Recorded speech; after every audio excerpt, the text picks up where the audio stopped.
नमस्कार, मैं हूं आपके साथ रोहित। बजट सत्र के समापन के साथ ही संसद की कार्रवाई अनिश्चितकाल के लिए स्थगित कर दी गई। बजट सत्र के समापन के बाद प्रधानमंत्री नरेंद्र मोदी ने नेशनल कॉन्फ्रेंस के प्रमुख फारूक अब्दुल्ला, समाजवादी पार्टी के संरक्षक मुलायम सिंह यादव से मुलाकात भी की। इस दौरान रक्षा मंत्री राजनाथ सिंह और लोकसभा के अध्यक्ष ओम बिरला भी मौजूद रहे। प्रधानमंत्री नरेंद्र मोदी उससे पहले कांग्रेस अध्यक्ष सोनिया गांधी से भी मुलाकात की थी। इससे पहले मोदी शरद पवार से मुलाकात कर चुके हैं। दोनों नेताओं की मुलाकात बुधवार को संसद में हुई। दोनों नेताओं के बीच यह मुलाकात करीब 20 से 25 मिनट तक की चली। सूत्रों के मुताबिक बातचीत के दौरान दोनों के बीच महाराष्ट्र के मुद्दों पर चर्चा हुई।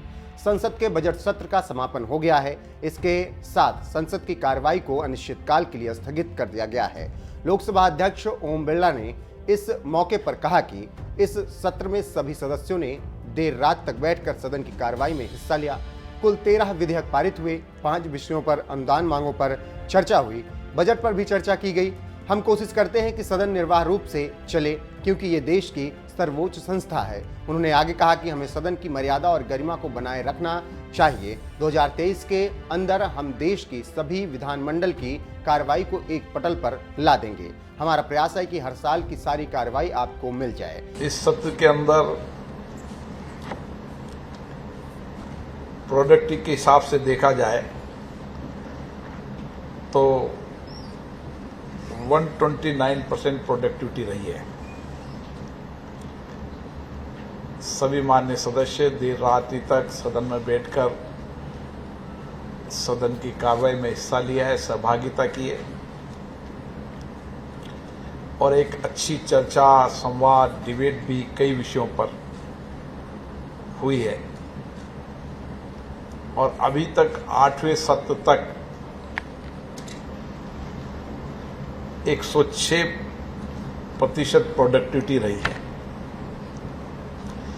बीच में एक सत्र में प्रोडक्टिविटी कम हुई थी, उसके कारण से ये प्रोडक्टिविटी 106% रही है। लेकिन पुराने अनुभव के आधार पर मैं कह सकता हूं कि सदन की कार्रवाई सभी के सहयोग से ठीक से संचालित हो रही है। बजट सत्र का समापन निर्धारित कार्यक्रम से एक दिन पहले हो गया है। पूर्व निर्धारित कार्यक्रम के तहत 8 अप्रैल तक चलनी थी आपकी सदन।